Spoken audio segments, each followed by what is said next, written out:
দিয়ে খেলছো? এগুলোর নাম কি বলো তো? কাঁঠাল। কাঁঠাল না তো, কাউ। এগুলোর নাম কি? কাউ। কাউ ফল। এগুলোর নাম কি বলো? কাঁঠাল। কাউ ফল। কাল। কাউ, এটার নাম কি? কাউ। কাউ। হ্যাঁ, কাউ। এই যে দেখো বন্ধুরা, বন্ধুরা এগুলো হচ্ছে আমাদের বাংলাদেশি ফল কাউ। আর কাউ খেতে একটু পাকলে হচ্ছে টক মিষ্টি স্বাদ, আর কাঁচা থাকলে একটু কষ কষ লাগে আর কি। এগুলো একটু টক লাগে কিন্তু পাকলে টক মিষ্টি। দেখো এই কাউ ফল কারা কারা দেখেছো অবশ্যই জানাবে। আমি কেটে ভিতরটা দেখাচ্ছি তোমাদেরকে। দেখো আজকে আমাদের কতগুলো ফল এনেছে।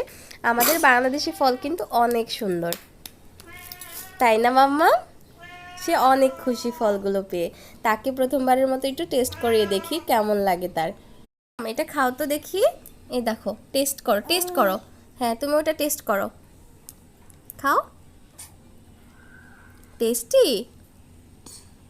মুখের এক্সপ্রেশন দেখে বুঝতে পারছো একটু টক মিষ্টি তো, আর একটু কষ। ওটা খায় না বাবা, তুমি এটা খাও, এটা খাও, এটা মজা। মজা? কেমন হয়েছে বলো? মজা। মজা? মজা। অনেক মজা। আমাদের বাংলাদেশি ফল কিন্তু দারুণ দারুণ ফল আছে, তোমরা খেয়ে দেখতে পারো।